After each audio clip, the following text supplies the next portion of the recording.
Chaque jour que tu passes à t'éloigner de tes objectifs est un jour perdu et un second nécessaire pour regagner le terrain perdu.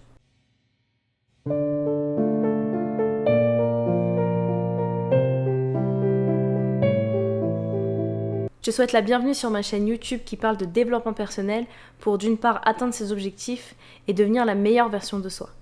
Je te souhaite une excellente année 2022, j'espère que cette année sera meilleure que la précédente. J'ai pris la décision de vous parler des résolutions 2022, ces fameuses résolutions que l'on prend généralement en début d'année, qu'on se jure de tenir et qui ne tiennent pas forcément.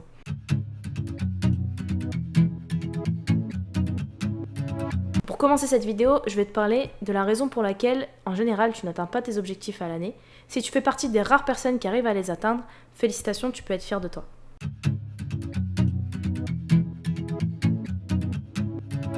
La première raison, c'est les croyances que tu peux avoir de toi-même qui peuvent être parfois inconscientes. Tous ces jugements-là que tu as entendus depuis très jeune peuvent aujourd'hui faire encore écho en toi. Peut-être que tu as l'objectif de monter ta propre entreprise pour ensuite générer des fonds et pouvoir vivre de cette entreprise-là. Peut-être que, étant plus jeune, tu as été un enfant qu'on n'a pas forcément valorisé, qu'on a peut-être souvent rabaissé. Peut-être que tu as idéalisé quelqu'un proche de toi ou de ta famille qui au final avait un regard sur toi qui était plutôt rabaissant. Donc tous ces facteurs-là peuvent aujourd'hui inconsciemment encore avoir répercussions sur la quête de tes objectifs. Donc ça, c'est le premier point. En second point, il y a aussi les idées qu'il y a dans l'inconscient collectif. Qu'on le veuille ou non, on est forcément influencé par notre entourage et aussi peut-être par notre société. Ce que j'appelle l'inconscient collectif, c'est les idées qui peuvent être majoritairement dans la tête des gens qui t'entourent. Par exemple, si la plupart des gens pensent autour de toi qu'il est impossible de tenir un programme nutritif ou encore un programme sportif, il est fort possible qu'au bout d'un moment, tu lâches l'affaire ou que tu ne crois pas dur comme fer à ton projet et au final, tu ne vas pas aller au bout de ce projet-là pour des idées qui sont dans l'inconscient collectif et qui au final se sont ancrées en toi. Donc je pense qu'il est hyper important de prendre du recul sur ça, d'avoir confiance en son objectif et d'en avoir la conviction jusqu'au bout. Un autre point important, c'est la zone de confort que j'appellerais aussi le manque de discipline. On a tous en nous une zone de confort. Cette zone de confort va être liée à tes habitudes à la fois de vie et à la fois tes habitudes sur une période donnée. Par exemple, tu peux être dans une phase où tu ne manges pas correctement. Tu peux être dans une phase où tu te dis bon, de toute façon, tant que je touche mon salaire à la fin du mois, finalement, je suis pas si mal que ça. Et puis au moins, ça me permet d'avoir mes revenus régulièrement, de pas trop avoir du temps le soir à consacrer à mes projets à côté, donc je peux rester chill, tranquille devant la télé. Et au final, toute cette zone de confort fait que tu te sens bien pour le moment, dans l'immédiat, mais sur le long terme, tu n'es pas forcément épanoui. Donc, quitter cette zone de confort, ça peut être douloureux. Et c'est pour ça que je parle aussi d'un manque de discipline, car au final, si un objectif te tient vraiment à cœur, il suffira simplement, au jour le jour, de t'investir toujours un peu plus vers cet objectif pour au final l'atteindre. Et ce qui te permet de l'atteindre finalement, ce sera ta discipline. Le fait que tu t'engages quotidiennement à remplir des petits objectifs qui finiront par te permettre d'atteindre le dernier, le final. Mais ça, je vais t'en parler dans une seconde partie de vidéo. Un autre point qui sera en transition avec la seconde partie de la vidéo, ça va être le manque de précision. Par exemple, je peux être une personne qui dit « je veux avoir un corps hyper musclé ». Et au final, je ne vais pas définir des axes précis pour pouvoir atteindre mes objectifs. Donc en seconde partie, je vais te parler de comment faire pour établir un plan précis et atteindre ses objectifs à coup sûr.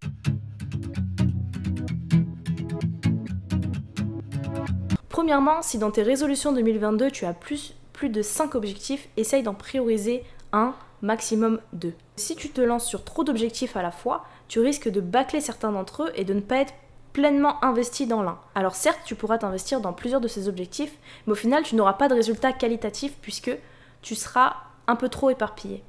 Ton cerveau, il a besoin d'être focus sur un élément pour vraiment en avoir un rendu qualitatif. Par exemple, si tu souhaites apprendre une nouvelle langue, si tu souhaites avoir un corps très musclé, puisque c'est selon toi la vision de la beauté que tu en as, si tu souhaites manger plus sainement, tous ces objectifs-là, il va falloir en choisir un dans lequel tu vas plus t'investir que les autres. Ça ne va pas t'empêcher, par exemple, si tu souhaites aussi lire davantage, ça ne t'empêchera pas de lire 2 ou 3 pages par jour supplémentaires. Ça, c'est un petit objectif que tu pourras, dans tous les cas, tenir régulièrement. Mais par exemple, pour ce qui est de perdre du poids ou d'apprendre une langue, c'est quand même 2 tâches qui sont qui prennent beaucoup de temps et qui demandent beaucoup d'énergie, en dehors de ton activité que tu peux déjà avoir quotidiennement. Donc c'est important de choisir et de prioriser celui qui pour toi est le plus important à l'instant T. Cela ne t'empêchera pas de te fixer un deuxième ou troisième objectif quelques mois plus tard quand tu seras déjà bien ancré avec tes nouvelles habitudes. En second point, je vais te parler de l'importance de la précision de tes objectifs. Par exemple, si je souhaite apprendre une nouvelle langue, ok, je vais apprendre une nouvelle langue, mais concrètement, comment je vais faire pour l'apprendre? Quelle action je vais mettre en place? Quelle est la deadline? C'est hyper important que dans ta tête, tu te donnes une deadline, que tu la notes, que tu écris ce plan dont je suis en train de te parler, puisque l'écrire va te permettre de le rendre réel. Si tu peux même l'afficher chez toi, dans un endroit que tu vois régulièrement, tu sais que ce plan est inévitable. Tu vas forcément le voir tous les jours et ça va te permettre de ne pas perdre de vue tes objectifs. Ton objectif, comme je disais, ça va être d'apprendre une langue. Donc pour apprendre cette langue, comment tu t'y prends? Quelle est la deadline? Et mettons que nous soyons le 30 janvier, d'accord? Donc tu vas te donner jusqu'au 30 mars. Ok. Tous les jours, qu'est-ce que je mets en place pour apprendre cette langue? Bon, tous les jours, je m'engage à lire un texte en anglais qui soit assez simple avec des notions que j'ai déjà. Ok. Ça peut être un objectif. Ok, donc concrètement, combien de pages je lis par jour? Quel est l'objectif final à chaque fin de journée? Combien de temps j'y consacre par jour? À quel moment dans la journée je le fais? Ok, donc je sais que je commence le travail à 9h, donc je vais me réveiller un peu plus tôt. De 7h à 8h, je vais m'engager à lire ce texte-là, à le décrypter et noter les mots que je ne connais pas, et ensuite essayer de les apprendre tout au long de ma journée. Ok, donc là déjà, c'est précis. Je me dis que j'ai 1 heure, le matin, à 7h, je me réveille, je lis mon texte et je note les mots que je garde en poche et de temps en temps, je consulte ce cahier dans la journée. Là, c'est beaucoup plus précis. Et si tu fais le calcul sur, sur 30 jours, tu auras déjà lu 30 pages. Mais une page, c'est un objectif quand même qui est assez petit. Tu peux peut-être pousser l'objectif et prendre 2 à 3 pages, ce qui te fera lire beaucoup plus et ce qui te fera connaître beaucoup plus de vocabulaire. Il y a uniquement comme ça, avec précision, que tu enverras un message à ton cerveau pour qu'il l'apprenne et qu'il poursuive son objectif sans jamais le lâcher. Bien sûr, la discipline est importante. Tu pourrais être le meilleur lecteur du monde, le meilleur sportif du monde. Il y a forcément des moments où ta motivation, elle descendra.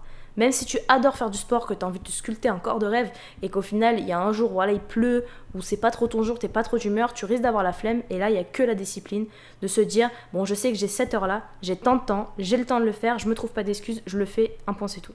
Donc voilà, la discipline est hyper importante dans ce genre de cas. Pour ma part, j'ai déjà fait l'erreur de suivre des programmes sportifs qui étaient beaucoup trop compliqués pour moi.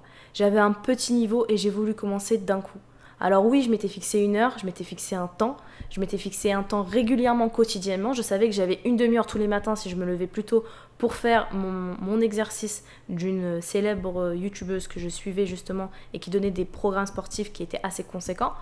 Et au final, j'ai vite lâché l'affaire parce que c'était beaucoup trop endurant pour moi physiquement.